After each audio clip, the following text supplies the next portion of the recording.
Welcome back to Candid Conversations. Welcome back. Candace, today we have another guest. Our guest is a good friend of ours that we've known for a long time. It is. And I think it's our first male guest that we've had It on is, Candid Conversations absolutely. on Leadership. Yeah, so this is like a big moment. Our first four guests were all women leaders here at the university. So Robert, you're our first male guest. Tough acts to follow because I admire all those women you had on the show. Absolutely. So let me give our listeners and viewers a little introduction of you, Robert. Dr. Robert Baird is the Senior Associate Director of Educational Partnerships at the Center for Innovation in Teaching and Learning and an adjunct lecturer in the College of Media at the University of Illinois at Urbana-Champaign. He has extensive experience with the educational technologies and teaching and learning support. His 1995 dissertation explored how film viewers can be frightened and startled by film scenes that they know are fictional. He has worked as an assistant film editor in Hollywood, published essays on literature, film, and cognition, and been a soccer player and coach for over 30 years. Welcome to the show, Robert. You know, it's an honor, and it's so fun to be here with friends and colleagues and people. You both have had instrumental roles on sort of leadership and just making a great community on our campus. So thank you for that. Oh, thank you. So jump in and tell us about your career journey and kind of what you've learned about leadership along the way. No, I like that you share those questions because it makes you think and try to create a coherent narrative about your life. You know, I had little bits of stories, and so I think I've got like 3 or 4 little steps there. One, I grew up in Oklahoma and kind of first-gen student and grandparents Dust Bowl Okies, and so for me, school was. And back then, you could go to school and just because your friends and girlfriend went, and it cost and things. And I went to Oklahoma State, and I just went to school because they were going. I liked to read and had some ideas, but I never thought academia would be a career for me. Mm-hmm. But by the time my senior year as an undergraduate, I realized, I kind of like this stuff. And part of it was I had an early mentor. Mentors are so important. It was a Harvard-trained professor who had been an officer in Vietnam in the Marines, and documentary storytelling and folk arts and culture. And he was one of these people. I realized it wasn't just me. There were hundreds of, I was an undergraduate at the time. It was like, no, you were going to help me with the professional academic conference on campus as an undergraduate. Peter Rollins, he was amazing. And so, he mentored. And so I was like, academia is interesting. But I was studying English and cinema and media. And it was like, I've, like a lot of Okies, we had to go to California. So my wife had an accounting degree, thankfully. And so we drove out to Hollywood with no jobs in 2 cars that barely made it over the Continental Divide. And she got a job at an accounting firm that was doing the books for Canon Films, which is kind of a strange, legendary, amazing place to work. And so I got a job there. So we had 3 great years in LA in the early 80s. The Olympics were there. We lived in Santa Monica like we were students and biked around and saw things. But I remember sitting in one of the cars, the red Volkswagen van, made it over the Continental Divide, barely. But I was at lunch, sitting out, eating my lunch and reading some books. I was, okay, Hollywood's fun and interesting, but I think we were getting more serious about maybe a family. And I was thinking, we kind of like the Midwest and academia, and I want to go to grad school. So we kind of came to grad school, and similarly had a great mentor here. Bob Carringer was a professor who, at the time at U of I, a lot of cinema was taught in the English department. It still is, but all over the place. It was quite a scholarly community. And it was like, okay, I like academia, but it was almost like the first time, you could become a professor. It was like, me, and it was cinema and media and cognition and psychology and all that. But Bob was a great mentor, but I had worked for like a year on potential PhD thesis, and it was kind of how film can teach us about teaching, by looking at remakes and things like that. And Bob said, well, you're never going to get a job if you do kind of a teaching-focused dissertation. It has to be more of a research, hardcore thing. So that dissertation, I was like devastated because it was still a good idea, my original idea, but it was like, no, you got to do this. And it was like, so I had to reinvent myself on this more scholarly dissertation, and I threw myself into it, and it was a great decision. And then I, finished the PhD, moved fast because I had a family and needed to move fast and didn't want to take 8 years on the PhD. And the other big milestone was, went on the job hunt and got a job back. This was when very hard, difficult to get a job in English, cinema media. And I turned down a job offer on the East Coast at Sacred Heart University. And Dick Wheeler at the time, head of English, called me into the office. Like, Robert, what are you doing? And I think what happened was I decided people fall in love with the town and the college town in Urbana-Champaign. And I decided maybe I could be an academic professional and not a tenure track professor. And so then, 30 years later, I've been an academic professional and teaching and learning technology. And some of my articles still get cited every year, every month, and I embrace the academic professional thing. So you've mentioned that there were several great mentors along the way. You mentioned Bob, there were other name drops. What are those essential skills for leadership that made that person so great? Again, it's this theme of surprise. Somebody lets you know and surprises you that you could do that or you could be that. Because I don't know, I was talking with my wife earlier. Hey, I'm doing the leadership show today. And she rose to a level of chief financial officer for United Way at the end of her career. And she said, I didn't try to be a leader. You go through these little journeys where you need to be a leader. People reach out to you and you want to make things work and you want to support people. So yeah, I think mentors see something about you before you do and open your eyes to something and then support you to make it happen. Because even if you say, oh yeah, I agree, I'm going to try to do this, they coach you and mentor. When I was doing that academic conference, it's like, okay, you need to do this and do that and follow me and look at this. And then you roll up your sleeves and start to work. But that belief in somebody that's junior or younger, and in your mind, you're I'm light years away from that journey, but it's let's fire up the rocket engine and let's do it. Like, whoa. So you've been here, you said, about 30 years. How would you describe your leadership style and how has it evolved over those 30 years? Yes. I have a circuitous career path. And, if you have an English degree, many people have a circuitous path. And so I do a lot of coaching and support for parents and young people and students and undergrads and grads here, letting them know that just because, it's a little intimidating to say you can do 1,000 things, but what am I going to do? So that's part of it, changing path and going a little bit what you love and you like, and then what you're surprised about, and navigating that is, I think, better, but it's also harder than my dad was this type of doctor and I'm going to be that type of doctor, and my uncle's that, which is great. And I think even within that path, you'll make your own way. But so the diversity of choices and options there. And then I think, old school humanities, social science degree. I mean, I make the joke with, all you can do with a humanities degree is write and think and be critical and be creative and do teamwork and translate for people and have ideas and no BS when you see it and know history. And I mean, that's all you can do with it. All great leadership skills, right? Yeah. On our campus, we, at the IT leadership workshop, we identify and we develop leaders in IT fields or IT adjacent fields. And I've had the pleasure of being able to facilitate ITLW, is how we refer to it on our campus, for years and years and years. And so what have you observed about our emerging leaders on our campus? I was thinking about that because we were in an ITLW planning meeting this morning, and we had a great conversation about our new cohort, and we have a good community here. So I think that's what I've noticed. I think leadership in general is, business schools always talked about it, but I think that when we first started, it was, IT staff in higher ed should be leaders and think about leadership and organizational behavior. I mean, maybe the CIO is supposed to do that.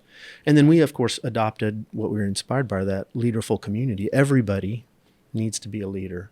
So I think we actually have I do some BTAA stuff, and I'm sure you all do too. And I think we actually have a great community here. But I think the challenges of technology and jobs and careers and pandemic and post-pandemic and federal response to higher ed these days creates lots of challenges. I think we still have the thing in IT where I'm going to be a good database person. I'm going to be, good at this and great at that. And I think it's still this cycle of, hey, you could be a manager, you could be a leader. And back to that surprise I was talking about earlier that, I could be a leader, and I thought I was just going to do my job really well. A little follow-up on that. What do you see? You mentioned the federal challenges and just sort of the environment that's not particularly friendly to higher ed right now. What do you see the role of IT leaders in helping the universities kind of get through all of that? I'd start at home. You want to be healthy, even if you're going through struggles or, battles. You still need to be motivated and take care of yourself and be healthy and have friends and colleagues and recharge your batteries and be motivated. So that's the first thing. You need to stay positive even when things are very negative. I mean, that's another theme I have. I think ask about my leadership style. I've always leaned into the nice guy and the Ted Lasso. I'm a youth soccer coach. That's my style. Empathy, the potential of others. That said, if you go that route, you do need to show people you can be tough and that you're not naive. I'd say community is really important. I wouldn't give up. I'd keep fighting the good fight about what we believe in academia, of free inquiry, and everybody has value, and the diversity of our students and our staff and our people are essential, even if some people for the moment don't think that's true. So I want to jump back to some of the content that you present at ITLW, at that IT leadership workshop. And I saw that you brought some props here today. And the reason why I wanted to mention this is that you always surprise me. We would co-present together and I would go, is that a tree? And you just pull out a prop or something will come out of your pocket. So can you tell me a little bit more about the content that you shared over the years? And Chris may have some more specific questions, but. Yeah, it's been fun. I'll bring in books on pigeons. I've got Andrew Bleckman's Pigeons, the fascinating saga of the world's most revered and reviled bird. And I'll bring that in. I've brought in little clippings from my Dawn Redwood in the backyard. And it's come out of my style of my role as an academic professional on campus who's supposed to talk to teachers and TAs and students in all disciplines. And so even though I have this cinema, English, humanities degree, most of the time I'm reading science. And so I have an academic specialty and I can do some things fairly well, but I'm a curious generalist. I really, I can talk to chemistry profs and folks, and in business and in dance and fine arts and everything. And I'm just fascinated by these things. And for natural history, there's a whole subgenres of books about birds and animals and plants and life and stuff. And they provide analogies for leadership, organization, humans. We've always been interested in animals and trickster figures and stories and from cave paintings to now. And because we're part of nature, even though we dress up and think that we're not at times. So, but in particular in pigeons, I was really interested in this book because it's built into the title there. If you're in New York City and somebody's throwing something at a pigeon and they don't like it and it's a rat with wings, and then you're reminded that the mourning dove is the symbol for God and the United Nations and world peace. So which is it? Yeah. And so I think for life and leadership, it's, how do you look at something, right? If something can be both reviled and transcendent at the same time, it's a good lesson to maybe check how you look at the world and things and people. Growing up in Oklahoma, from where I grew up, kind of really liked the underdog and the scrappy one that keeps fighting, and pigeons are that too. So I will say, with all the love of pigeons, at the back of the book, I was surprised this morning, there's a recipe for pigeon pie. So juxtaposition. so whatever. And but another shout out just because I love it. This is a new book, The Light Eaters, How the Unseen World of Plant Intelligence Offers a New Understanding of Life on Earth by Zoe Schallinger. And this is New York Times bestseller and podcasts and stories. It's great. But, you grow up thinking, I know what a carrot is and I know what a tree is. And a lot of the science in the last 10 years, some of the stuff you've read about of plants communicating some way with another plant, how, and the scientists right now, they have no idea how they're doing it. So the world's a curious place. Yeah, I've heard that story about the pigeons a lot because you've used it in our ITLW program, and I'll admit I'd never see a mourning dove or a pigeon the same way since hearing that, and it's like the philosophy of the pigeon, and I really appreciate that. Yeah. Let's kind of jump into your subject matter expertise. You've been here at the Center for Innovation in Teaching and Learning for a number of years and have witnessed a lot of change in academic technology. What do you see as like what's on the horizon for academic technology? I've been it's been fun and blessed to be part of this institution and kind of 3 or 4 waves of technology. When I came here, like 3 months later, I got email for the first time. And then I walked, at some point I walked over to what used to be a Illini Hall in the basement and saw a thing called Mosaic playing for real. And, we had Play-Doh and things like that before. So I was there for the early days. And one of the first workshops I did when I moved from, some of this was in the English department, helping with technology and big screen TVs in rooms and things like that, and the early web pages and things like that.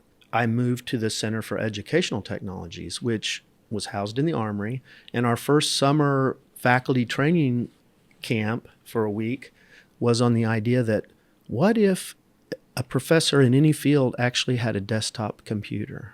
Wouldn't they need training on how, I mean, not just computer science or business or accounting, but it was like, no. And that was the first wave I saw. And then next we were sitting here with the first learning management systems on campus, and our campus again proudly invented some things, Mallard and other things. And we were running the first learning management systems over here out of little rooms in the Armory when, we sort of knew what we were doing, but when at the time the learning management system kind of went down for 3 days, it was like, you all are moving into central IT because ed tech has gotten big and it's gotten bigger ever since. And then, go from startup to enterprise really quickly. Yeah.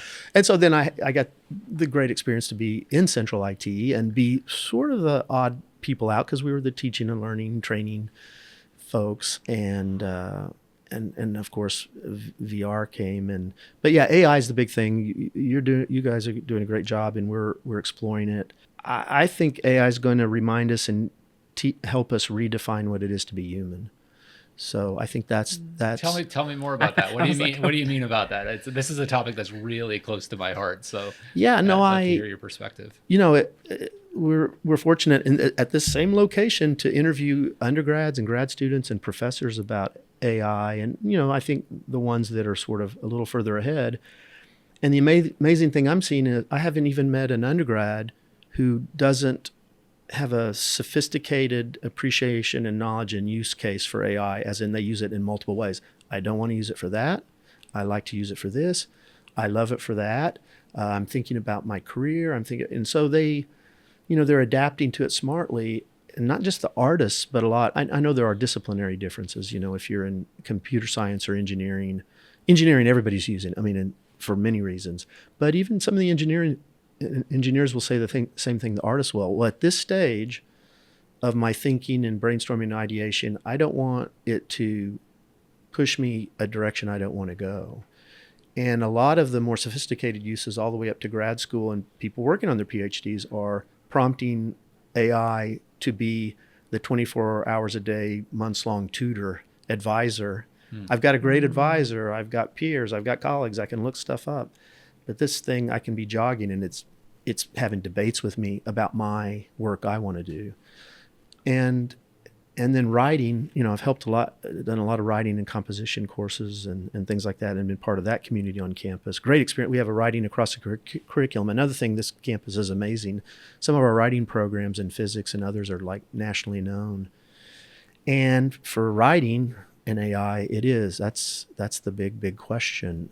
AI, the good thing is AI exposed some of the worst writing assignments. If you ever taught composition or rhetoric classes, and then you go to 4th of July parties or graduate, and people will say, "Oh, you're the guy that taught made me write that summary essay that I hate."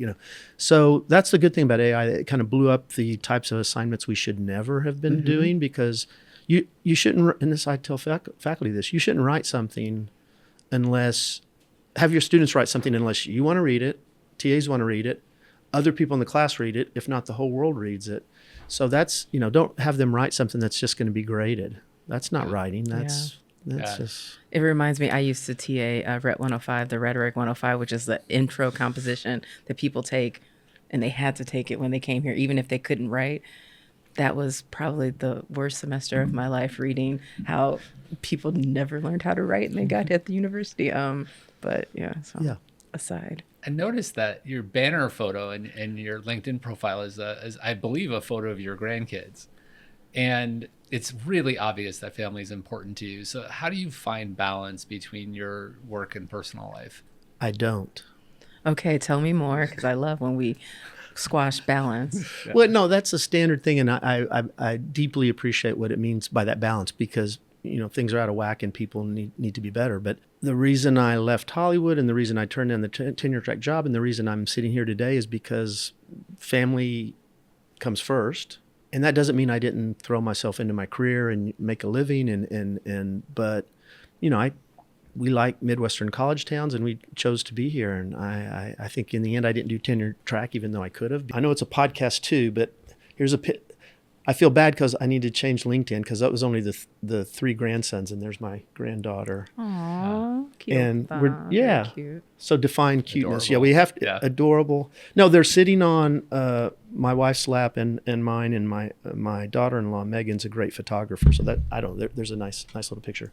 Yeah, family comes first. It's the Earth, and I think my career is a moon that's orbiting the Earth. And I think some of it, the biggest mentor in my life was my grandmother, who was literally a Dust Bowl Okie, 3rd grade education. And I was the oldest son. I had a brother, and my parents were factory workers. And I helped my grandma take care of kids, day school stuff at her house. I think that's, and then I'm a kid soccer coach and a teacher and a manager. And my Clifton Strengths Quest #1 thing is seeing the potential of others and being supportive. So that's my style. Sometimes your work has to be priority, though, right?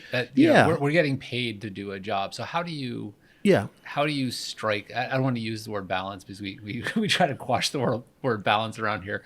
But how do you address the conflict when it occurs? Well, once you've established what your priorities are, then you realize, I want to be the best I can at the career path I've chosen, and I want to be successful for my family and me, and I'm going to work hard, and I'm going to bring hopefully integrity and creativity, the skills you have, whatever they are, you're going to work hard at it. So it's not that you shirk or don't care. It's like, I think being honest that in my case, that family is my important thing, frees me up, gives me a foundation, and frees me up to at work. Okay, let's go. Let's do it, and let's bring all those skills I have to work. So maybe it focuses you at work, because you don't want to be spending extra time doing your job. Yeah. You'd rather spend that extra time with your family. Well, I'll go back to that earlier story of being in grad school about how fast I went on the PhD. I went fast, and it was because of my family and my good colleague, Seamus Riley, who's president at Carl Sandburg College now and had been at Parkland for a while, an English degree too. Guess who else went fast and had 4 kids? And we went fast, but you know what?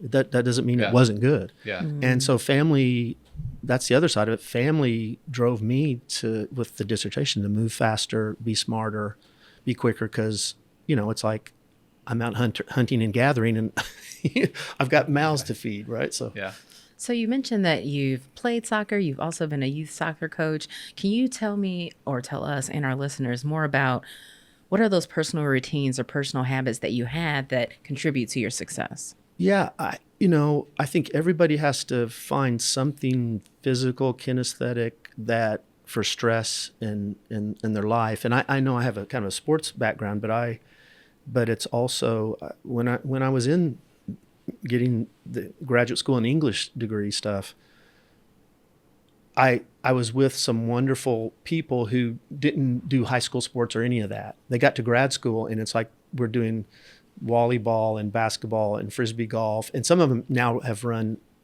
50 marathons. It's ridiculous. But in grad school, it's like, no, I wasn't into sports, but the stress of grad school and adult life, you got to walk, you got to do something. So, are things that just give you pleasure. Gardening is the biggest hobby sport in the world, and that, but finding things that help you break the stress and energize you, music, poetry, helping others. But I do think for career, sometimes you're tied to a desk or something, and the stress of it, and email and all the things that can happen, finding that outlet for you, whether it's walking or biking or even little things, flying a kite, anything, is very, very important. In our the leadership program that we help facilitate, feedback is a central theme of value in growing as a leader. So is there an example of a piece of feedback that you got along your career that was really tough to take, but ultimately made you better? I have 12. We could start with the first one. Let's do that. Let's do one or two. That'd be great. Yeah. No, my wife taught me a lot about leadership in life, and Kathy, when she says it and your colleagues say it and your direct reports say it, so I can talk a lot. So, as you well know, and I still talk too much, but so listening. And I think the only thing and so that was hard to hear it at first, because, some of my talking is to support others and support the cause and the team and the project. And so you take everything personally. So I've spent a lot of time trying to listen more and turn my talking into finding out about other people, because that's the real power in the world, is to talk to other people. And I think I'm kind of radical on that. I know sometimes they talk about introverts and extroverts, but and you're just a nice guy and you like to talk to people and you like to talk. Well, no, any person you talk to on this planet, you're going to learn something, and they have information, intel and ideas and creativity. And I've talked to homeless folks for 15 minutes and they've taught me great lessons about life. So it's okay to talk to people. Yeah. So what's number 9? Talk less, smile more. What else we got? Yeah, the other thing is the things that come natural to us, we think everybody else does them too. So when you overdo the thing that comes natural to you, you're surprised that you're not thinking the way I am. So just having lots and lots and lots of ideas every minute is just something that comes easy to me. And, most of them are strange and weird and wrong, but some of them are okay, pretty good. But you then you assume everybody's that way, and then that was the great experience of the ITLW and being through that, and Clifton Strengths, to see that Robert needs a planner. Robert needs people that can strategize. Yeah. Robert, I'm known upstairs. Chilan will tell you, who I work with for many years. Robert, you've got, I need somebody to task orient me. And some of that is I lean into improv. Even in things I love, like coaching kids in soccer, it's like I have to write a paper plan, and then I can improv all for 3 weeks straight. But it does help to, even if you're more entrepreneurial, to be a planner. And I guess it goes vice versa there. If you're a planner, try to improv for moments at a time and adapt. It's a theme we have when we're talking to TAs and teaching. One of the things we all see is sometimes you're a little too rigid to, well, here's the plan for the class today. But any teaching, coaching, workshop, podcast is a performance. And so you sort of need to go, they're really bored with that, and I was going to spend 15 minutes on it. And it's like, no, let's wrap that up. And so it's always a performance. And, you could have the same lesson at 10 o'clock, and at 2 o'clock, it's just going to play different. And so it's some balance of I have to share this. One of my favorite parts of our ITLW planning meetings is actually watching you on the Zoom screen because I can tell when there's a Robert Baird idea about to be thrown out into the, there's a look you get on your face. I'm like, oh, Robert's got a good idea here, and we're gonna go down this rabbit hole for a while.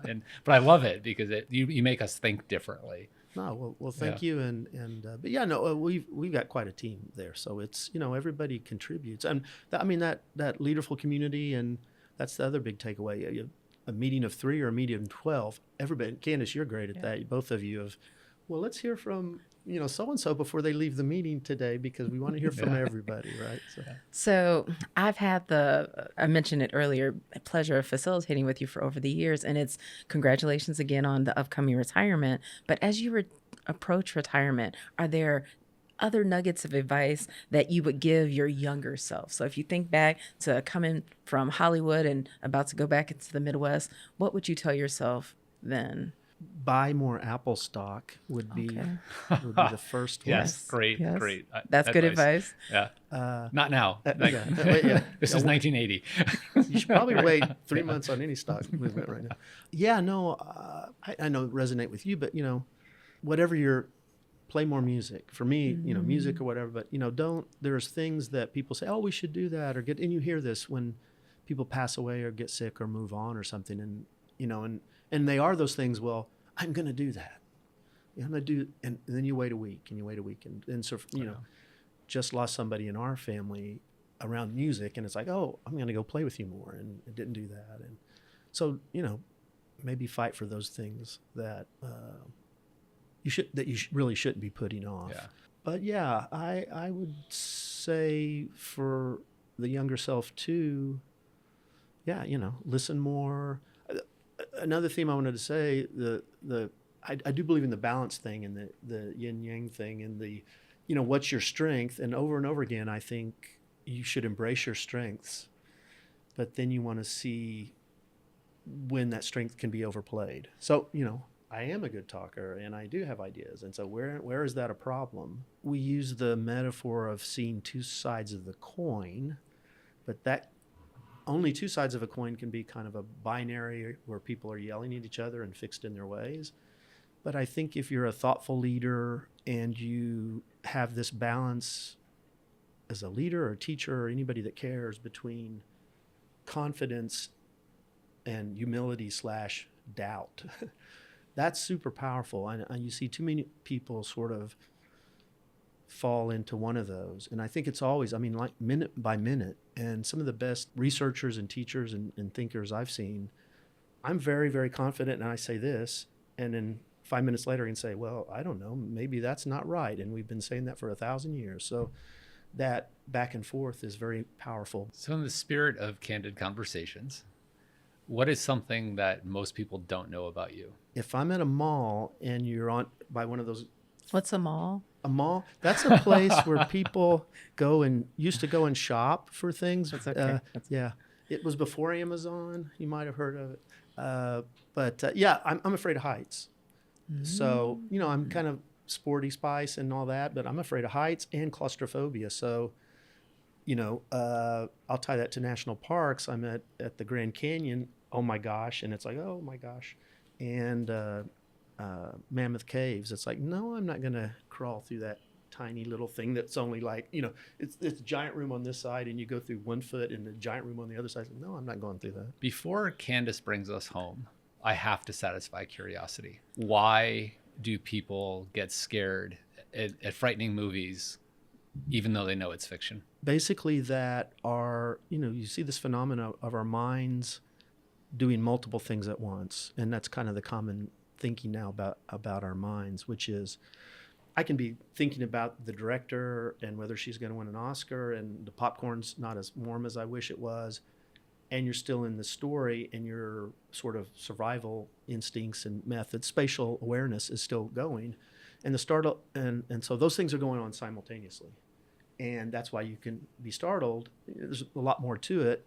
And then thinking about startle effects in your life. Maybe you've been at a shopping mall with a mannequin, and then I thought it was real. You get startled by little things that don't just make loud noises and stuff. Startle responses, all mammals and many insects have the startle response, and humans have it. And we know the world's not real. So But basically, the idea that even if you're at a movie, even like right now, you're constantly monitoring space. We only see things we don't, and it's a limited view of the world, and you're always monitoring it for, what's alive and what's not, what's animate and inanimate, what's a threat and what's not a threat, where the floor is, where the ceiling is, and it makes kind of sense for an organism on the planet to be ready to be, but we're always monitoring that, and that's where art comes in, because every television theater and stuff uses off-screen space. You're only ever seeing in a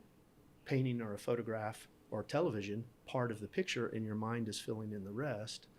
I had a whole chapter on Jurassic Park at the time. Spielberg had unlimited resources for the early computer animatronics and all this, and it's a movie, and at one point we're watching a plastic cup with water in it.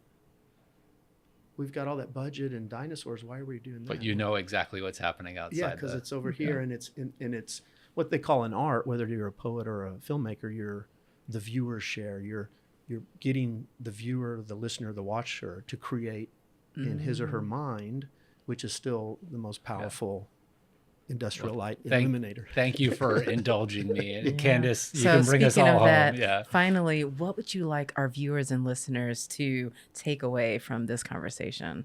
I think if you're grounded in empathy and love, you'll be okay. Thank you, Robert. Thank you, Robert, so much for joining us today. Yeah. So good to kind of have this chat with you. And even though I've known you for a long time, I learned a lot. And I'm sure our viewers and listeners are going to love the conversation. My pleasure. Thank you.